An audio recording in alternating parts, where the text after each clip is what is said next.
여러분 안녕하세요. 최재형 기자의 3분 완성 시작하는 시간입니다. 저는 SBS 최재형 기자입니다.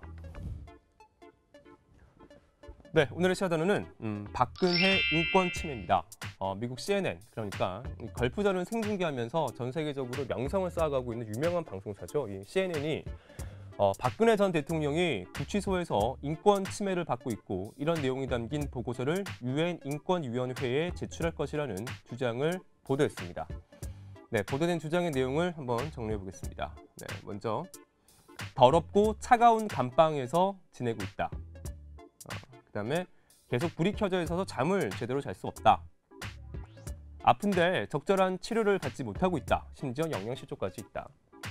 그리고요, 제대로 된 침대가 아닌 바닥에서 자고 있다. 뭐 이런 주장들이 담긴 보도였습니다. 이런 보도가 나가자 법무부와 서울구치소는 사실이 아니다라고 즉각 밝혔습니다.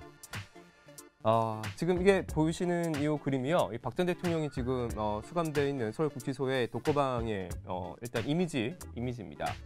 이 박 전 대통령은요, 일반 수용자 6명에서 7명이 쓰던 방을 지금 혼자 쓰고 있습니다. 일반 수용자들이 서울구치소에서 채 한 평도 안 되는 공간을 사용하고 있는 반면에 박 전 대통령은 약 3평 정도를 혼자 쓰고 있는 셈이죠. 그리고 이 수용소, 그러니까 여기 그러니까 독거실 바닥에는요, 전기 열선이 있습니다. 이 서울구치소에서는 일주일 전부터, 그러니까 날이 좀 쌀쌀해지기 시작하면서 난방을 시작했다고 이렇게 밝혔습니다. 뭐 개인에 따라 차이가 있을 수 있겠지만 차가운 바닥은 아니라는 거죠.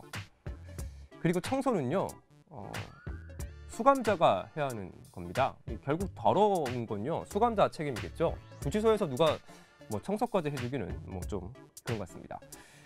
계속 불이 켜져 있는 건 수용자 관리를 위해서 이 전등 3개 중에 1개를 켜놓는 것이라고 좀 설명했습니다. 이게 이제 일종의 야간 취침등인데요. 이 모든 수용자가 마찬가지로 이 야간 취침등 아래에서 잠을 자고 있다고 설명했습니다. 네, 그리고 아픈데 제대로 치료를 받지 못한다고 한 주장에 대해서는 지금 보시는 이 사진이요, 박 전 대통령이 서울에 있는 대형 병원이죠. 대형 병원인 성모병원에서 진료를 받고 나오는 모습입니다. 이 법무부와 구치소는 이런 이렇게 대형 병원 진료뿐만 아니라 주 1회 구치소 의료진이 관리하고 있다고 강조했습니다. 그리고 박 전 대통령이 허리가 안 좋아서요, 침대를 놔달라고 수차례 요구를 하긴 했다고 합니다. 그런데 서울구치소에서는 다른 수용자들은 다 이렇게 접이식 매트리스를 깔고 바닥에 자는데 그러면 형평성이 맞지 않다. 이렇기 때문에 거절했다고 합니다. 대신 추가로 접이식 매트리스를 더 지급했다고 합니다. 그리고 영양실조가 있다는 주장에 대해서도요, 규칙적인 식사와 영양을 고려한 식단을 제공하고 있다고 설명했습니다. 다른 수감자랑 동일하게 식사를 제공하고 있는 거죠.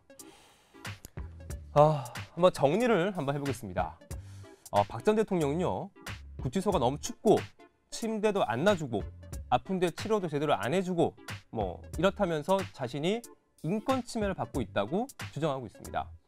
그리고 반대로 법무부와 서울구치소는 다른 수감자들과 똑같이 밥 주고 똑같이 난방해주고 오히려 여론의 비난에도 불구하고 다른 수감자보다 더 큰 방도 주고 아프면 외부에 있는 큰 병원도 가게 해주고 신경 써서 진료도 하고 있다고 이렇게 반박했습니다.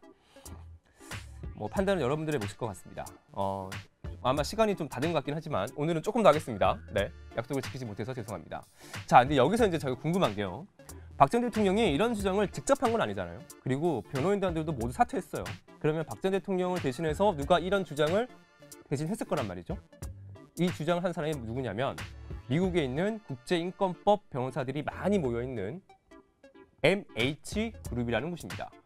이 MH그룹은요, 리비아 독재자였던 리비아 가다피의 둘째 아들을 변호하는 등 이렇게 고위급 인사들의 국제법을 담당하고 있는 것으로 그렇게 알려지고 있습니다. 그럼요, 누가 박 전 대통령의 변호를 이 MH그룹에 의뢰했을 걸까요? 저희 SBS 취재팀이 MH그룹 그 사이트 등에서 얻은 정보를 좀 분석을 해봤는데요. 이 MH 그룹 사이트에는 박 전 대통령에 대한 글이 8월, 9월, 10월 이렇게 3번 올라와 있습니다. 근데 이 글에 보면은 이게 의뢰자에 대해서는 가족, 그다음에 뭐 측근 아니면 지지자 뭐 이 정도로 표기가 되어 있습니다. 근데 참 좀 모호하긴 하죠. 그리고요, 요게요 지난 9월 27일에 한 신문에 실린 광고인데요. 보면은 뭐 박근혜 대통령의 불법적 구금 및 인권 유린에 관해서 유엔과 국제사회가 공동조사 착수한다 뭐 이런 제목이에요. 네, 뭐 비슷한 얘기인 것 같습니다. 이번에 주장과 아마 이 광고를 실은 분들이 의뢰를 하지 않을까 뭐 이런 상상도 해봅니다. 아마도 국내 말고 국외에서도 이렇게 뭔가를 좀 할 수 있지 않을까라는 기대감에서 이렇게 추진된 일로 지금까지는 그렇게 추측할 수밖에 없을 것 같습니다. 만약에 우리나라 구치소가 인권을 침해하는 문제가 정말 있어서 이번 기회를 통해서 개선된다면 분명 너무나 좋은 일일 겁니다. 그런데 저만 이렇게 고개가 자꾸 갸웃하는 건지 모르겠습니다. 여러분들 어떠신지 모르겠습니다. 네, 오늘 여기서 마치겠습니다. 고맙습니다.